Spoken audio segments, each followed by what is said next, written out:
morning, everyone. Thank you all for joining us this morning. We're here today to share the latest updates about our response to the COVID-19 pandemic and to outline several new guidelines. We will also share news about the counties that have qualified to enter phase 1 of our reopening plan to build a safe and strong Oregon.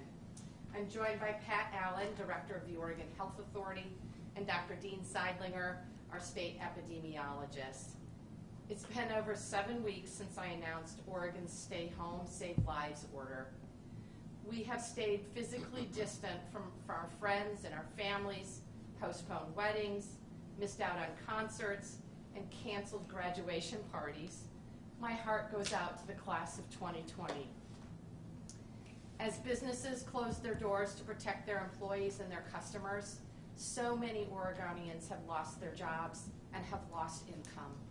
This has been extraordinarily difficult for all of us, but it is saving lives. Already, these sacrifices have prevented as many as 70,000 COVID-19 infections and 1,500 hospitalizations in Oregon. Our success this far gives me confidence as we take the next steps towards our reopening process. Yesterday, we released new statewide guidance for childcare.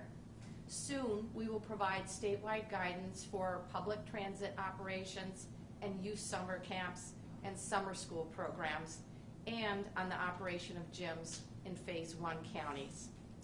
Full details are available on our website at coronavirus.oregon.gov. In addition, I want to remind all Oregonians that last week we issued updated guidance for retail businesses throughout the state. Most retail businesses were never required to close, but many did. Thank you. Many retailers are gradually reopening under safe physical distancing protocols. This includes Main Street shops, furniture stores, and other retailers that can implement physical distancing. One other note about statewide rules. People who usually work in an office and have been working from home during the pandemic must continue to work from home. This is incredibly important to limit the spread of the disease. Thank you to our business owners and our employees for following these very important rules. Now, let's talk about Oregon's regional approach to phase 1 reopening. 3 counties have not yet applied for reopening. They are Multnomah, Washington, and Clackamas. We received applications from 33 counties seeking to enter phase 1 reopening. We reviewed these applications for completeness, posted them online right away, and forwarded them to the Oregon Health Authority for their review. OHA's team of medical and public health experts reviewed each application. In some cases, we asked for clarifying information. After a thorough and detailed review, I have approved 28 of these applications. In each of these counties, we will continue to monitor testing rates, effectiveness at contact tracing and isolation of new cases, hospitalization rates, and other metrics that are required to remain open during phase 1. The counties that have been approved for phase 1 are Baker, Benton, Clatsop, Columbia, Coos, Crook, Curry, Deschutes, Douglas, Gillum, Grant, Harney, Hood River, Jackson, Josephine, Klamath, Lake, Lane, Lincoln, Lynn, Malheur, Sherman, Tillamook, Union, Wallowa, Wasco, Wheeler, and Yamhill. This is good news.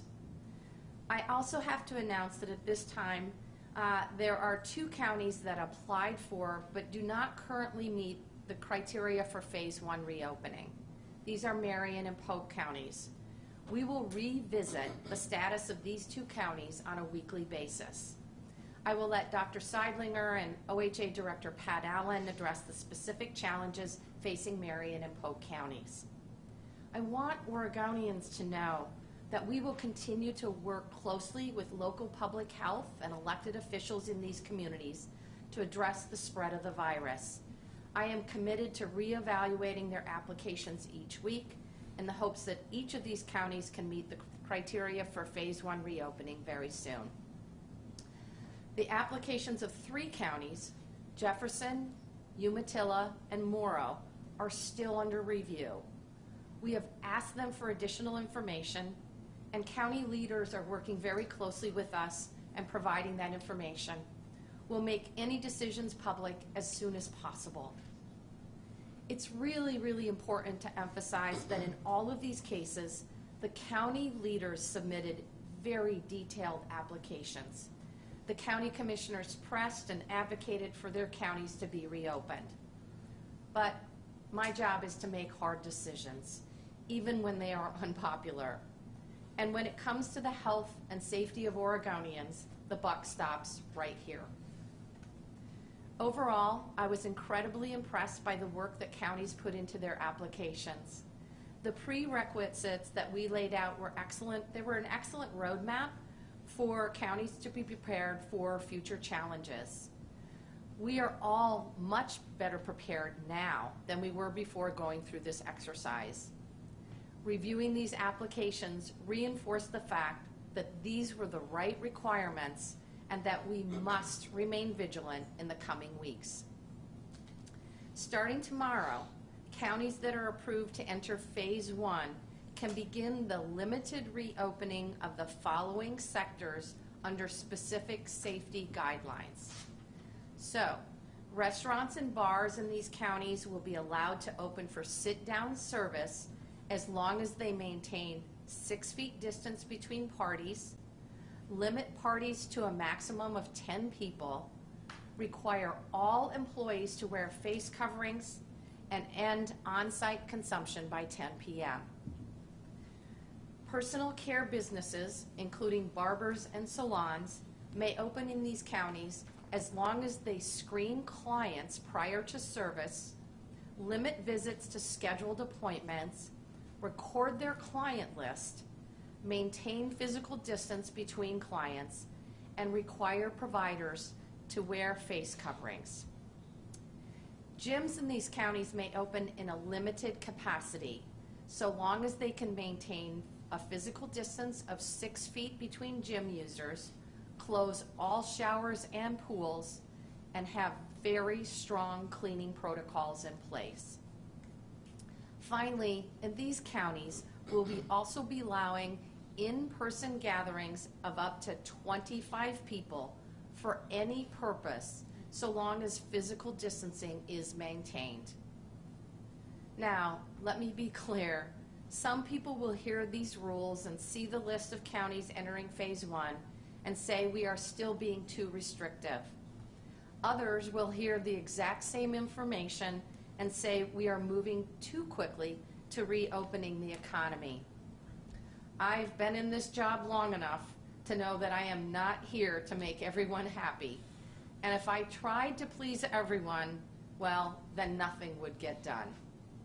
I'm focused on protecting the health and safety of Oregonians while understanding that job losses have a negative impact on public health, both physical and emotional health. The shared goals of good public health and a strong economy are intimately connected, and it's not an either-or scenario. As I said last week, as we reopen parts of our economy, we know and expect that there may be an uptick in new coronavirus cases. Reopening any part of our state comes with risk. The virus is still very dangerous, and until there is a reliable treatment or a vaccine, unfortunately, we will not be able to go back to life as we knew it. Not here in Oregon, or frankly, anywhere. All counties entering Phase 1 will need to stay in that phase for at least 3 weeks before any furthering of restrictions. And frankly, people need to know that if there is a significant spike in cases in a community, a spike that cannot be addressed and contained via contact tracing and quarantine, that we may need to put the stay-at-home rules back in place in order to contain the virus. I know this is a tough reality to face. We are venturing out onto thin ice, and we need to step carefully and cautiously. This is another reason why everyone across the state should continue to practice physical distancing and wear face coverings like these. Each day, more and more Oregonians are making face coverings or getting one from a neighbor, whether it's a bandana, a repurposed quilter's fabric, or a dust mask found in the garage.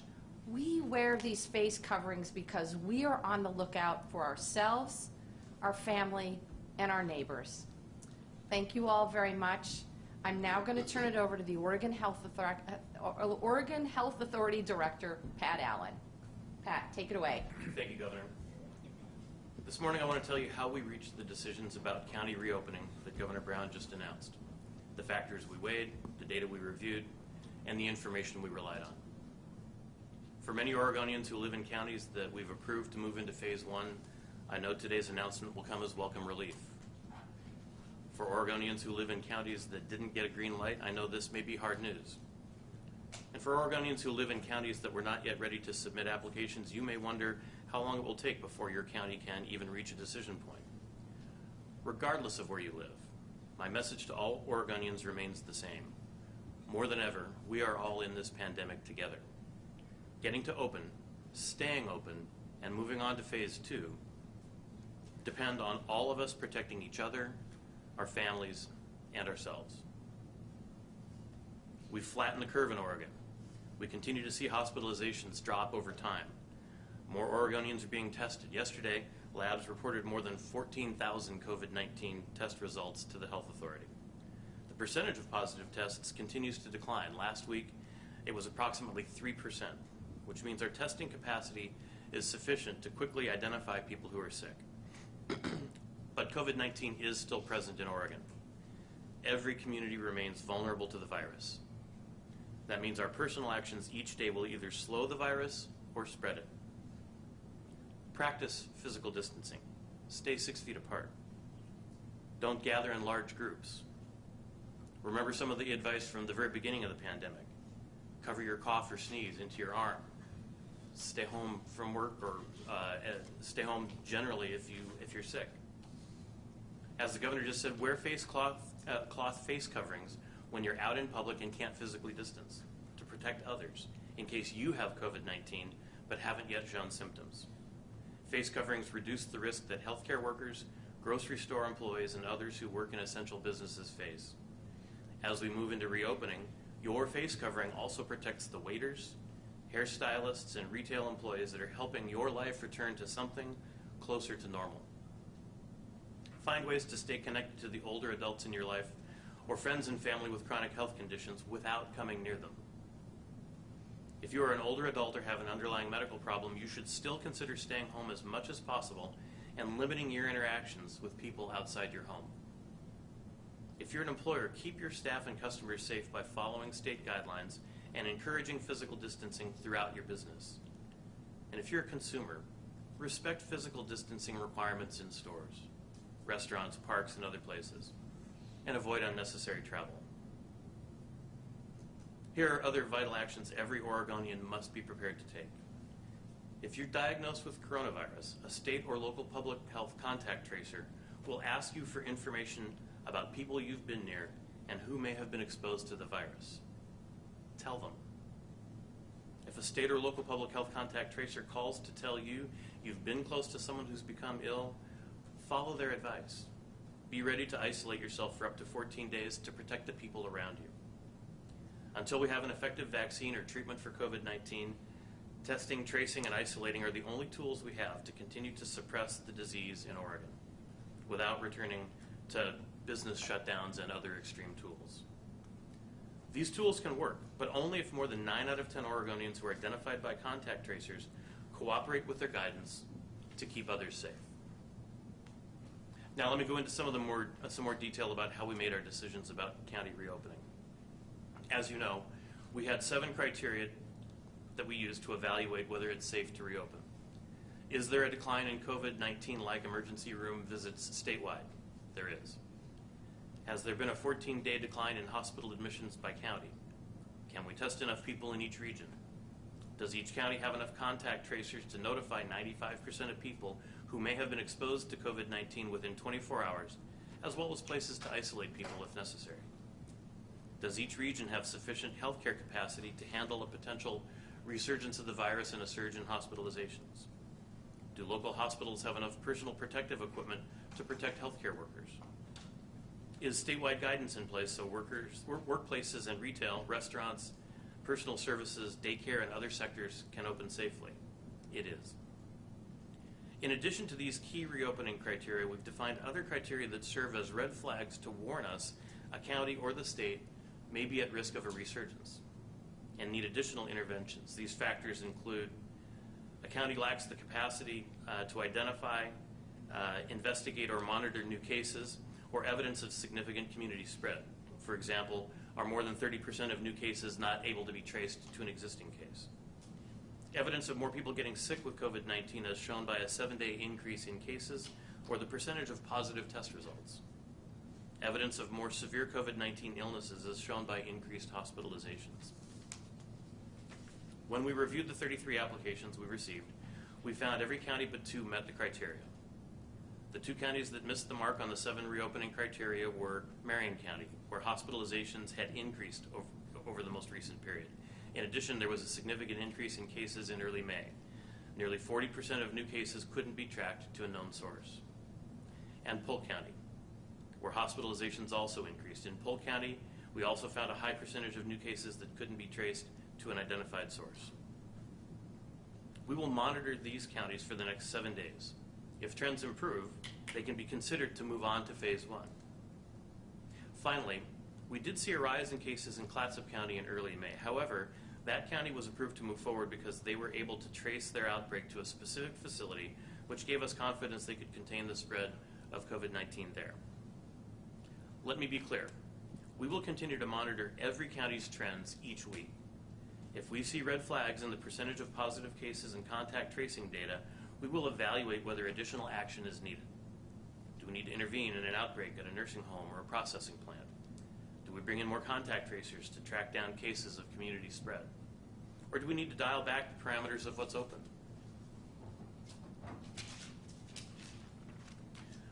COVID-19 isn't going away anytime soon. To keep Oregon safe and strong, we need to stay vigilant and continue to work together to suppress the virus in our state. We've done it so far. We can continue to do it as we take the next cautious steps toward a safe, phased-in reopening. Thank you. We're ready for questions. Great. Thanks, everyone. This is Charles Boyle again in the governor's office. Just a quick reminder, please press 0 if you'd like to get into the question queue. Looks like we have quite a few people in there already.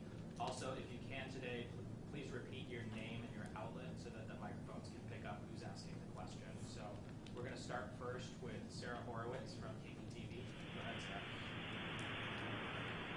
Hello. This is Sarah Horowitz. I'm a reporter with KPTV Channel 12 in Portland. My question is about counties that are reopening and what that means for, let's say, residents who are living in counties that have not reopened.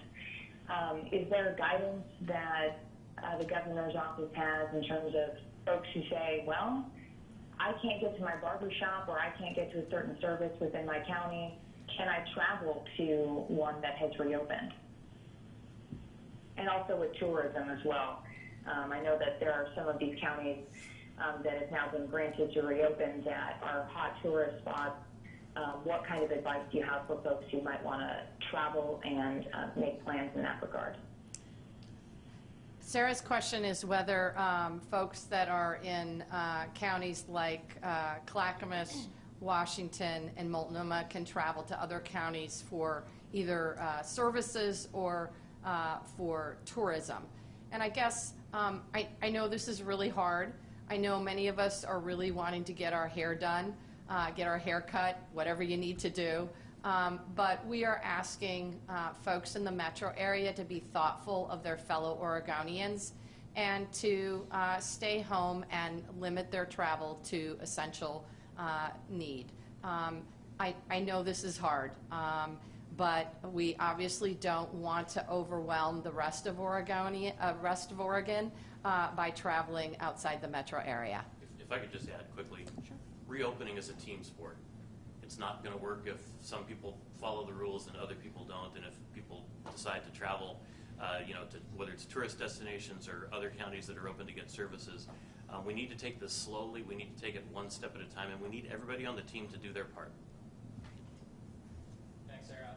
Next up, we have Lisa from K2. Go ahead, Lisa. Lisa Wesley with K2. Let's say Wesley with K2 here. Hi. So my question was, Marion County has been unable to conduct contact tracing. You said for 40% of its cases. Is OHA going to step in to assist at all in helping them conduct that contact tracing? And then my other question was about the gyms and youth activities and camps. No guidance has been issued for those areas, but they're included and able to start, reopening tomorrow. And why was that made if no guidance has been issued? Thank you, Lisa. I'm going to turn that over to Director Allen. Yeah, I'll take at least the first part of that regarding contact tracing in Marion County. Actually, the statistic is they're doing quite a bit higher percentage than just 40 of the contact tracing. What the statistic refers to is about 40% of their cases couldn't be traced to another case, and that's a warning sign for us that there is a broad degree of community spread in the community. Nevertheless, we are helping them. We're providing epidemiological consultation. We've redeployed 20 Oregon Health Authority staff who are trained case investigators or contact tracers to work with the county to increase their capacity. We've also provided them additional test specimen collection supplies. And as we announced, I think the day before yesterday, we've deployed a number of the Abbott rapid test machines to Marion County, focusing on communities that are particularly at risk. Regarding the guidance, I don't know that I can answer that one. Lisa, your second question was regarding gyms and when will the guidance be available? Is that correct? Yes, that's correct. And it's Lachey Wesley with K2 News. Oh, sorry. Okay. It will be available as soon as possible. Dr. Seidliner, do you have more details than that? I think we are working on getting that guidance up on the sectors, hopefully tomorrow. We hope that the businesses in those sectors hold off on opening up until they see the full guidance. It is going to focus on some physical distancing and some of the other broad parameters that Governor Brown laid out, and we'll have that guidance up as soon as it's fully developed.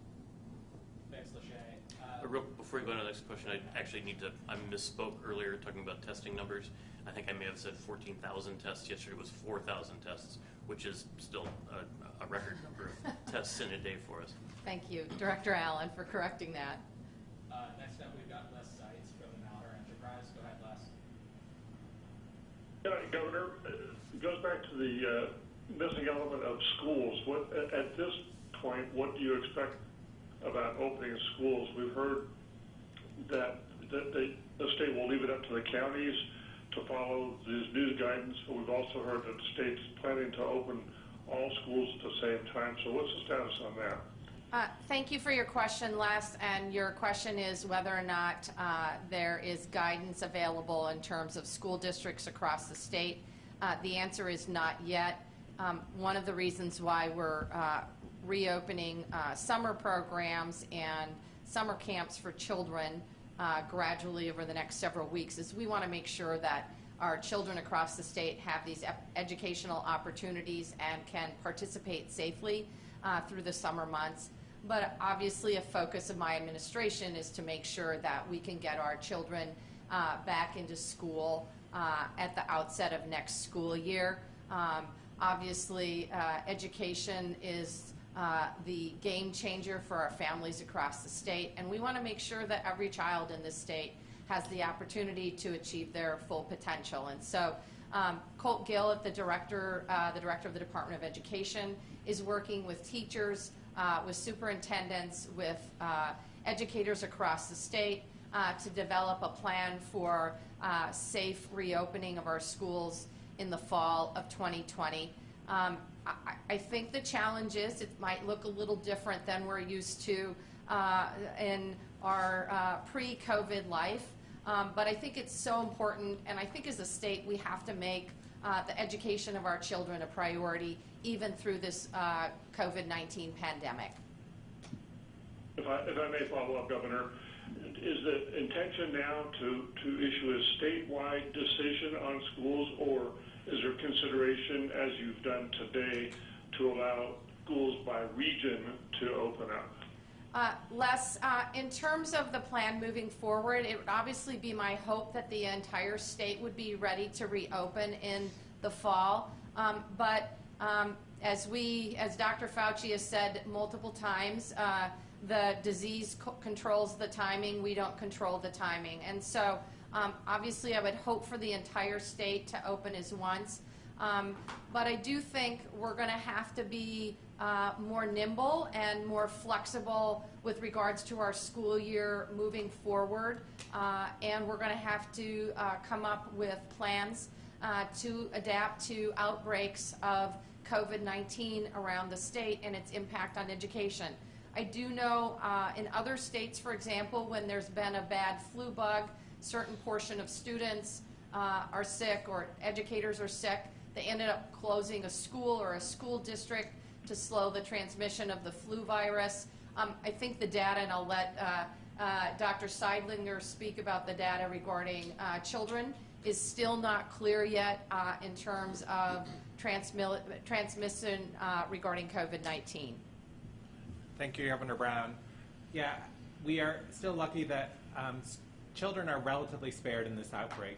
As we've heard recently, and even announced here in Oregon, we do have one child hospitalized with an inflammatory syndrome that is associated with COVID-19, and our thoughts go out to that child's family, to that child, and we hope for a safe recovery. But even with this, these new illnesses being identified, we know that children are relatively spared. Some children with underlying medical conditions may be more at risk for complications, and some of the teachers and staff in those schools may also be at risk for complications due to their age or underlying conditions. So we really want to take a thoughtful approach, working with the Oregon Department of Education, Oregon Health Authority, our school boards, staff and family members in schools to put guidelines in place that can assure the safety of children as they return to school, assure the safety of staff as they return to school. And it's not going to look like it did last fall. It will look different. And how do we do that in a way that allows children to get back to getting an education? There may be some hybrid learning with some distant learning and in-person learning, but we know that that education is incredibly important to children and their families, and we want to get them back into school as safely as we can, and we will continue to look at that and develop guidelines for that. Thanks, Les. Next up, we've got Emily Puritan from OPB. Go ahead, Emily. Hi, Emily Puritan, OPB here. I want to ask about contact tracing requirements. In Deschutes County, the number of tracers in the approved plan falls well below the benchmark of 15 per 100,000 population. How did the county meet the requirements for approval, and what does the state plan to do in the event where tracers are needed in counties that don't have the current staffing levels? Yeah, I'll take that question. What we did in assessing this is we looked at the number of cases there are today in a county and their success over the last 7 days, particularly, but also over a longer period, in meeting the threshold of successfully contacting cases within 24 hours, 95% of the time.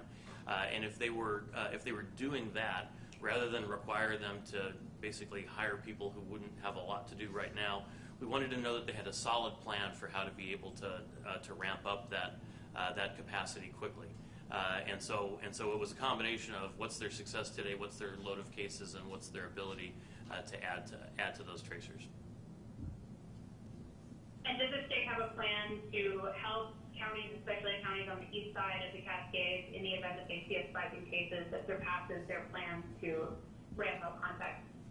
Yeah, I mentioned the 20 contact tracers and case investigators that we've deployed to Marion County. That's out of a pool of 100 that we've identified here within the staff of OHA who are available to be able to fill in gaps, work with surges, those kinds of issues as they occur around the state. We're also then providing direct direct resources to most counties to be able to add to their own staff, contract with other organizations, work with community health workers, those kinds of things to add to that capacity. And in a county that's near and dear to my heart, Wallowa County, the Oregon Health Authority is actually the local public health office. So there's a very close partnership there. Thanks, Emily. Next up, we have Andrew Selsky from the AP. Go ahead, Andrew. Yes, hello everyone. Hello, Governor. You said that salons can open if they screen clients. Can you give details on that, please? How should they be screened, with what tools, and is there uniformity in a certain, like, baseline, for example, body temperature? Thank you. Thank you, Andrew, for the question about what are the details for salons, personal services. I'm going to turn that over to Dr. Seidlinger. But again, I want to emphasize we're all in this together, and it's really important that we protect one another. Director Allen mentioned that if you're sick, please stay home. This doesn't matter whether you have COVID-19 or you have a really bad case of the flu or you have a bad cough. We want you to stay home because that's how you prevent transmission, and that's how you protect your neighbors or your hairdresser in this particular case. So, Dr. Seidlinger. Thank you, Governor Brown. I think building on the asking people to stay home when they're sick, this is what our screening would entail. So if you're going to one of these salons or one of these other personal services, we ask that the owner or that the person that you're going to see screen you, ask you some questions about how you're feeling, make sure that you're not sick, and if you are showing any symptoms, ask that you not come in for that appointment and reschedule it for a time when you're not sick. Some businesses may choose to take temperatures of folks as they enter in, and that's an augmentation to the screening and the questions they ask, but that's not something we require. We really want to have that dialogue ahead of time so people can be assured that they don't have symptoms and can reschedule that appointment for when they're feeling better if they are showing some symptoms. Thanks, Andrew.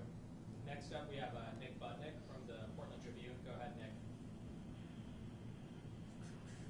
Hi there. Yeah, Nick Budnick, Portland Tribune. Governor, I wonder if you've seen the May 7th report from the Institute for Disease Modeling, which, if you read the assumptions, it seems to indicate that a general relaxation of social distancing could lead to between 30 and 80 additional deaths over the coming 30 days.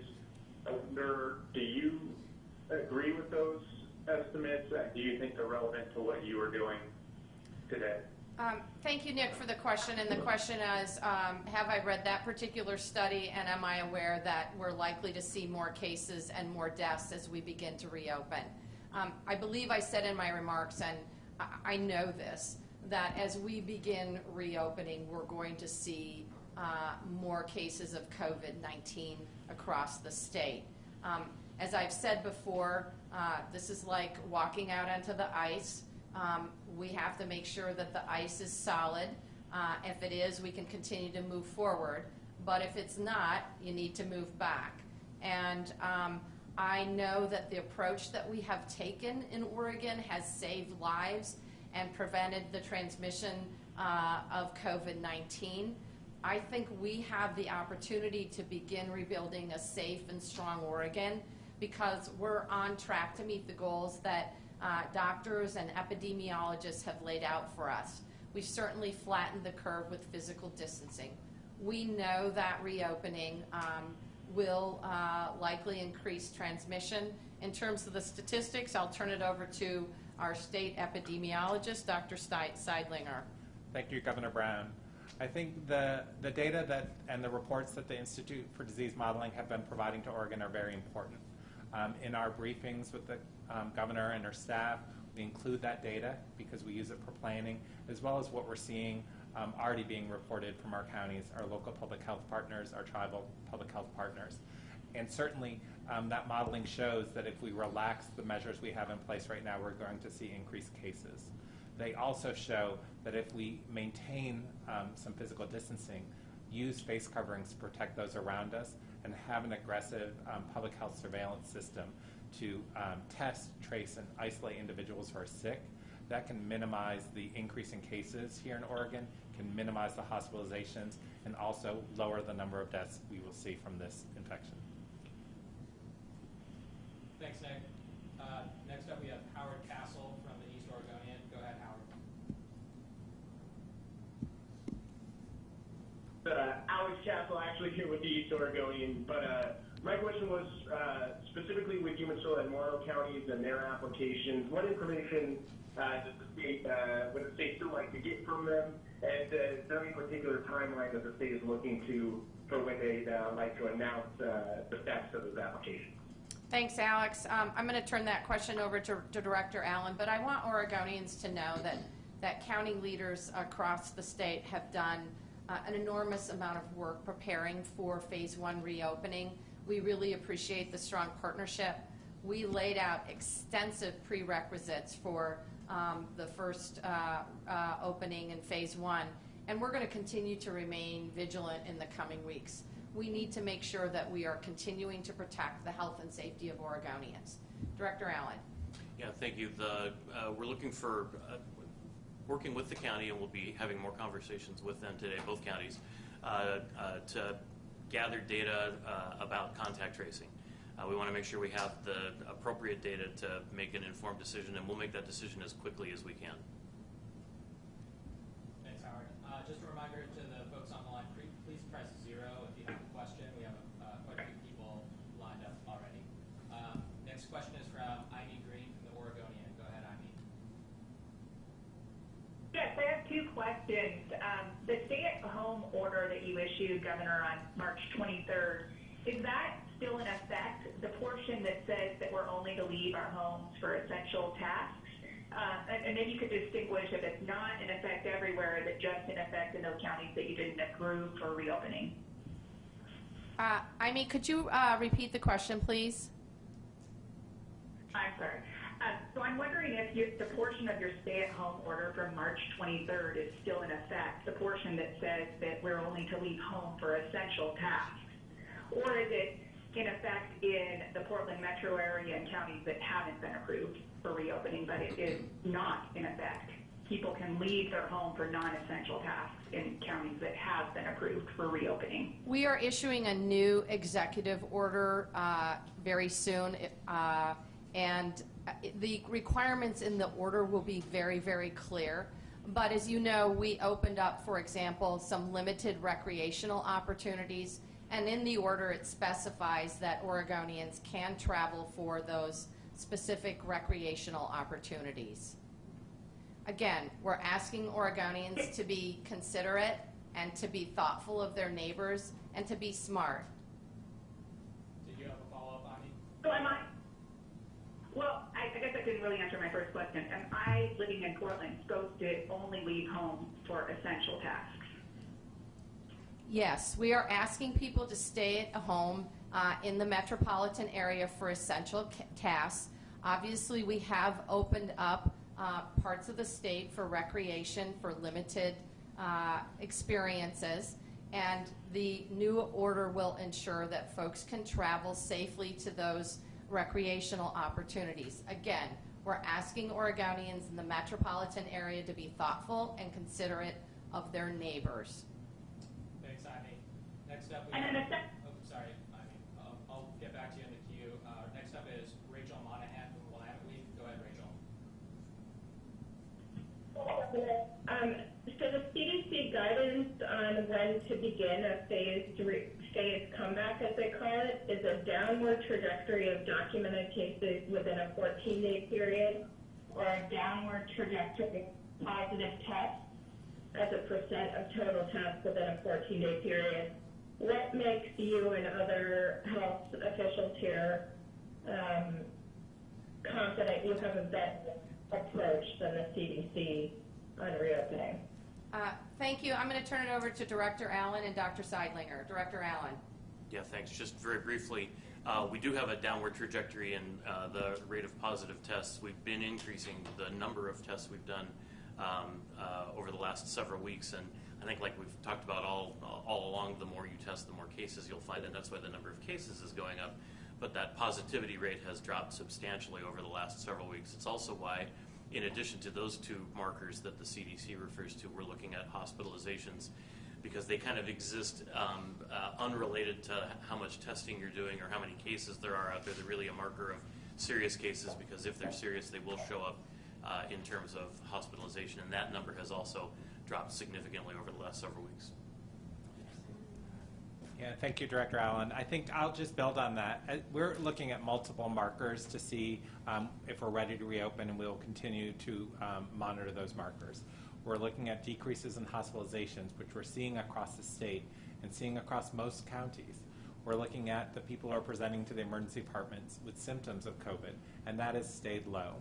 We're looking at the number of new cases as well and making sure that our public health system is ready to test, trace, and isolate the individuals that we pick up. So while there is an uptick in cases, some of that is due to changing definitions with a presumptive case definition now that's just come out. And as Director Allen said, testing many more individuals. What we're seeing is that those individuals are having mild symptoms or sometimes no symptoms at all, and they're picked up as part of an outbreak investigation. Our hospitalization numbers continue to decline, and we will continue to monitor that. So looking at all the data together, we feel that with our response that's in place already, the continued building of contact tracers and other resources to meet the needs, that we are in a good place in these counties that are being approved to loosen some of these restrictions and appropriately control the spread of the disease and monitor it continuously going forward so that we can keep Oregonians safe. Thanks, Rachel. Next up, we have Dick Hughes. Go ahead, Dick. Dick, oh, go ahead. I have two clarifying questions based on what I've heard from people. The first one is, who is in charge of Oregon's coronavirus response? Some states have had like a czar appointed, and that doesn't appear to be the case in Oregon. So who is in charge of the response in Oregon? Thank you, Dick. We did not, I did not, as governor, appoint a coronavirus czar. I instead empowered a panel of medical experts to advise me and assist me in decision making. I think it's fair to say that the medical advisory panel, or the MAP as I fondly call it, has worked in close partnership with the Oregon Health Authority to respond to the coronavirus pandemic in Oregon. Thanks, Dick. Let's go next to Ted Sickinger from Oregon. Oh, Dick had another question. Oh, Dick did. Dick had a second question, but... Go ahead, Dick. Are you still there? I think, Dick, if you're having some phone issues, go ahead and send me an email with your question. Next up is Ted Sickinger with the Oregonian. Go ahead, Ted. Yeah, can you hear me? Yes. Okay. I'm wondering how the state is going to monitor counties for ongoing compliance with the prerequisites, and is it kind of a self-reporting mechanism, or is, it's a trust but verify kind of situation? Thank you for your question. I'm going to turn that over to Dr. Seidlinger to talk about how the state is going to hold local jurisdictions accountable. Our public health system in Oregon is just that. It's a system. We have our state public health division here at the Oregon Health Authority, our local public health authorities throughout the state, as well as our tribal public health authorities, and we work together every day before COVID-19 and during COVID-19 to control the spread of disease. Diseases are reported into the state and are monitored through a shared system where our local public health authorities, their contact tracers and investigators enter in information where we can create reports and look at trends through that. We can see if there's a county that may be struggling, there may be several outbreaks, and reach out to see if they need resources for help. And local officials can reach out to the state to say, hey, this is what's going on, can you help us with that? We've been working in that partnership together, and we will continue as we move forward and build a stronger or a larger workforce with providing resources to counties to add contact tracers, with providing collection kits out to counties and ensure that they can get tests to labs so that they can receive those results and do outbreak investigations. So we are working together in the same database all the time. We create reports that we release publicly to you, and that's the same information we use to work with counties. We also ask that businesses, continue to follow the guidelines as they reopen. And we've had a system in place for Oregon OSHA to be able to work with individuals who see a business or may have a complaint about a business not following guidelines, and that will continue to go forward. So we're all in this together. We're working together, not just business owners, not just public health, but all Oregonians to take steps to protect other Oregonians, work together so we can get through this safely. If I could just build on that a little bit, I think part of the safeguard in the system is the data that we rely on comes from a variety of different sources that are relatively unconnected from each other. Labs across Oregon and other parts of the United States required by law to report positive and negative tests. Healthcare providers who are required to report diseases like COVID-19. Hospitals that are required to provide us data about hospitalizations and personal protective equipment. Local public health entities that are required to provide data about their case investigations and those kinds of things. And that multiplicity of data sources, I think, helps us know that we're getting a variety of data sources. And if something starts going out of whack, one data source looks like it's missing something or not showing a problem, we'll catch that with the other data sources that give us the information we need. And Ted, on a practical level, I'll continue connecting with legislators and county commissioners on a regular basis. That information has been really helpful to me. I, for example, sometimes receive a text or a phone call, county commissioner notifying me they're setting up a certain program or that they need a particular piece of equipment. I pass that information on to my team, and it gets responded to. So we'll continue to gather information through formal channels, data gathering and other, but also less formal channels. So is there going to be any kind of dashboard available that the public can look at and how the county's compliance is going in some of this information? Or are you requiring weekly reports just from the counties to monitor them? Is there any of that? Ted asked if we were going to do some type of dashboard, and I'm going to turn that over to Dr. Seidlinger. Yeah, thank you for that. I think much of the data that we're going to be monitoring are things that we already report daily. For the things that we're not reporting, we are compiling that information and we'll post it regularly with updates at least weekly so that we can see how are we doing across the state. How is the virus behaving? Where are we seeing new cases and hospitalizations? As well as monitoring hospital capacity, the personal protective equipment, the testing that's going on, and posting that information publicly so that members of the public, our county leaders, can see the information about how they're doing and being very transparent with sharing that information on a regular basis so that all Oregonians and those from outside of Oregon can see how we're doing and can see what we're monitoring. Thanks, Ted. We'll go next to Gary Warner. Go ahead, Gary. Hi, this is Gary Warner with EO Media. This is all based on a very optimistic view of cooperation. You have lots of specifics on what to do and what not to do, where things are opening, where they're not. But there are going to be some people out there who are just going to hear that things are being loosened. If things don't work out as planned, if you start seeing a spike, how do you put the lid back on? What steps are you willing to take to enforce putting the restrictions back on, even if there's opposition? How will you deal with those who basically say, no, we're not going to go back? So, Gary, that's a really good question. And as Director Allen said so well earlier today, that we are all in this together, and we need to continue to be thoughtful and considerate of our neighbors. This is truly COVID-19. This pandemic is truly a situation where each one of us can make a difference. And that's why I think it's so important for Oregonians to wear face coverings. I think it sends a strong message that you care about other people and that you care about yourself. I think it's really important for Oregonians to comply with the gathering restrictions that we put in place at 25. I know this is hard. I have friends graduating from high school and college this year. This is really, really hard.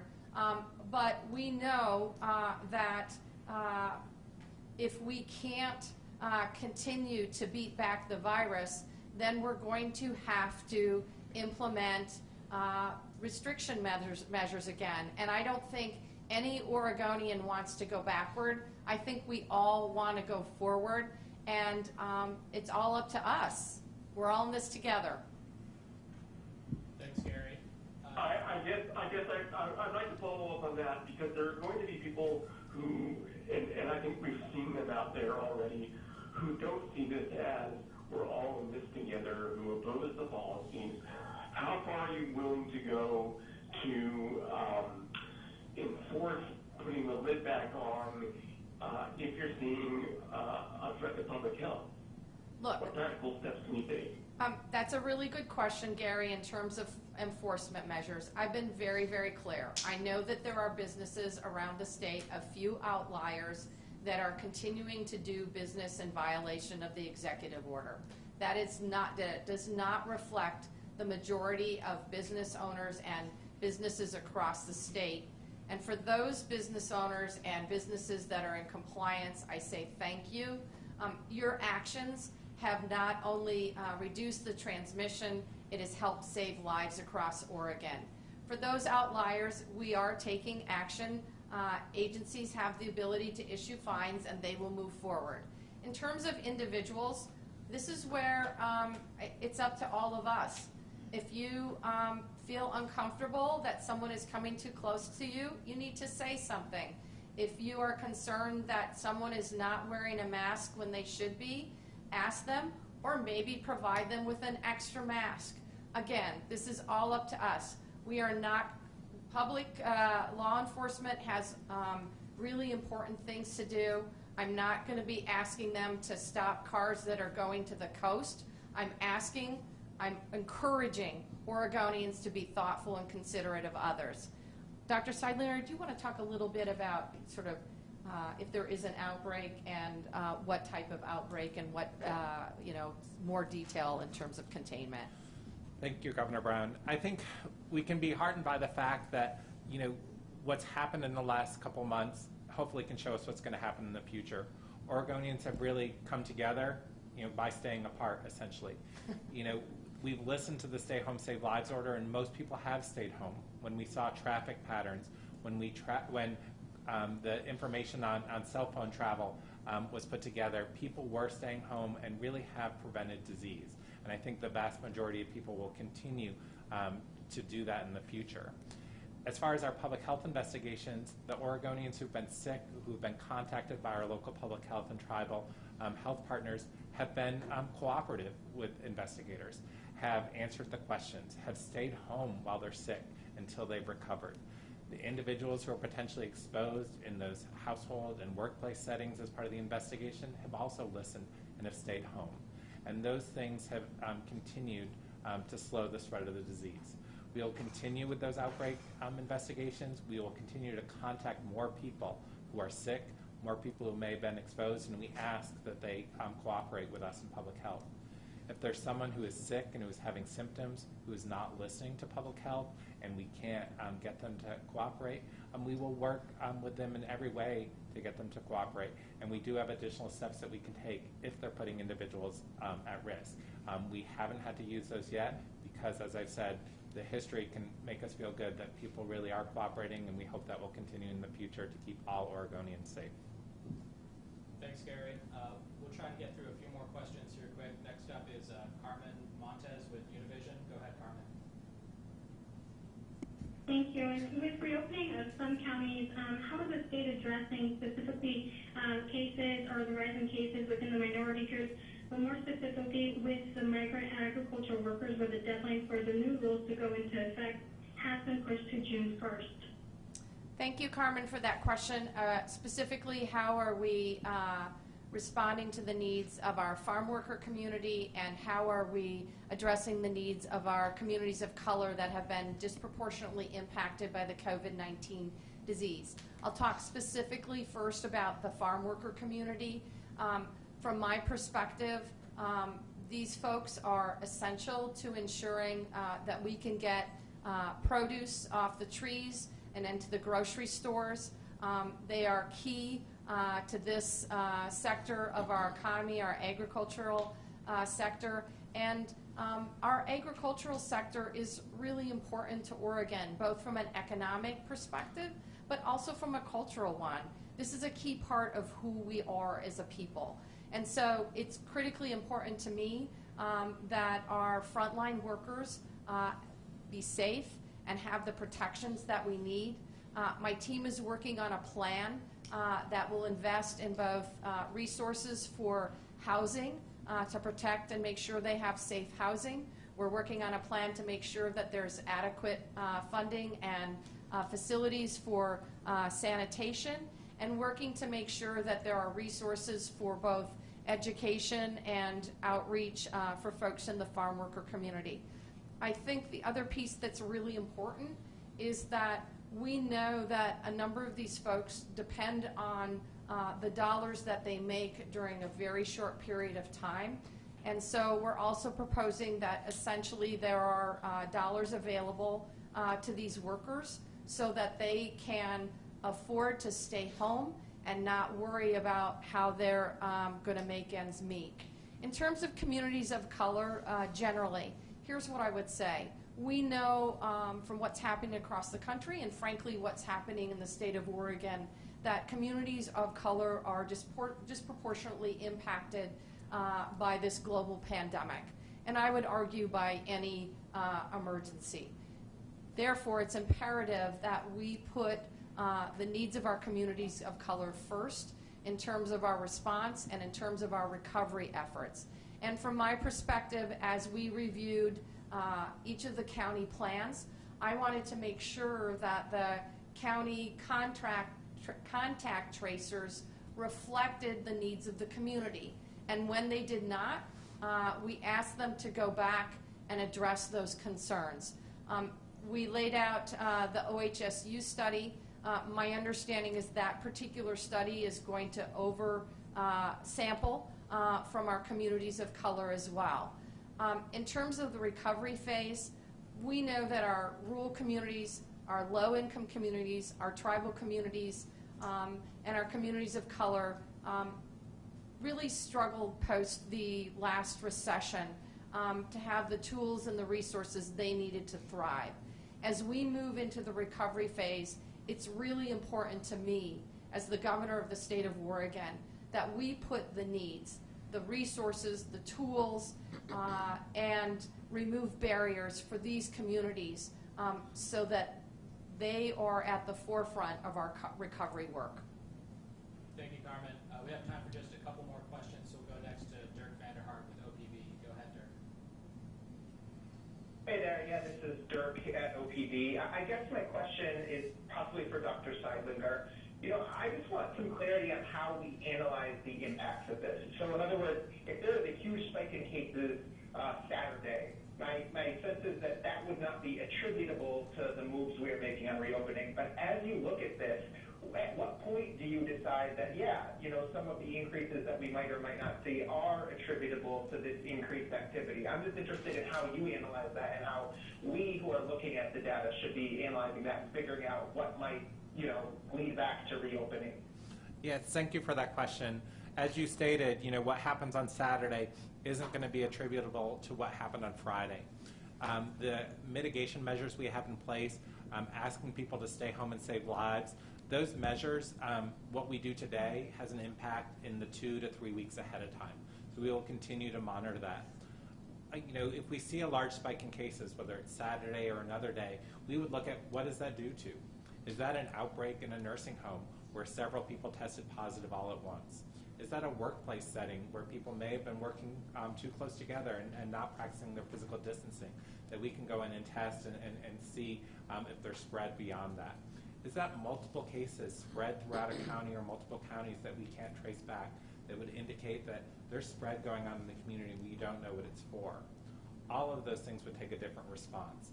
We would work on those outbreak investigations in a skilled nursing facility or a workplace to bring testing, to get people tested, to trace their contacts and to isolate those who are sick, quarantine those who are not sick.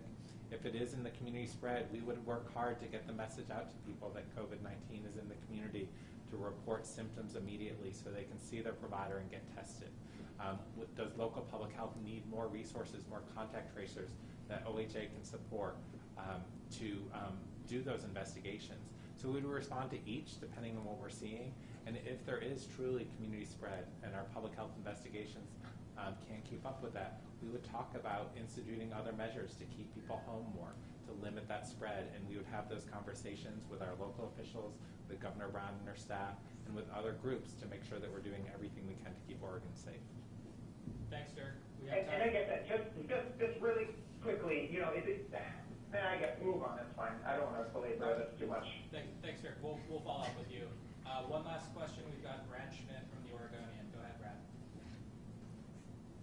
Hi, Governor. Thanks for your time. I just wanted to get clarity on the state's testing capacity at this point. According to the most recent report, the state could do 3,150 tests per day, which would be about 22,000 tests a week. As the Dr. Seidlinger has said, if we use the restrictions, we do expect that we'll see more infections. So do we think that that testing capacity is sufficient statewide, and what are we doing to increase the capacity in light of the fact that we will be expecting to see more infections? Thank you. Thank you. Thank you for that question, Brad. I think, testing capacity has continued to increase. It's increased slowly, but we've really seen some opening of supply chains in the last few weeks. Everything from as simple as a swab, which has been in limited supply in the past, we've seen an increased supply of that. Our federal partners have been providing us here in Oregon with additional swabs, which we've been pushing out to our local public health, our local healthcare partners, so that they have the means to collect the specimens. The reagents, the materials that are needed in the lab to run these tests are becoming in more supply. The federal government has shipped out additional test kits for the Abbott ID Now, the rapid test, and we're pushing those out to communities now so that they can run that test. We have other platforms coming on board to increase capacity in the Oregon State Public Health Lab, as well as our additional hospital labs. And the commercial laboratory capacity at larger corporations that test nationally continues to be there and is an outlet for us. If we are doing lots of investigations, have multiple tests that come in at once, that we can use that capacity to test. So you identify that 22,000, and that may be where we are now, but we continue to see that number increase. We have lab capacity to do some of these surveillance studies that our academic partners are doing, and that capacity is available to really help give us some information about how the disease is spread. And if we're seeing large outbreaks or need that capacity, we'll have conversations with those partners about repurposing some of that capacity to help us address outbreaks. So we have multiple avenues to continue to increase our testing. We will continue to increase our testing because it's key to our investigations. We need to test individuals who are sick, trace their contacts, isolate people at home who are sick, and then quarantine people at home who've had contact, and the testing is key, and we continue to have additional testing here in the state. Great. Thanks, Brad. That's all the time we have for questions, folks. Thanks, everyone, for calling in. Thank you.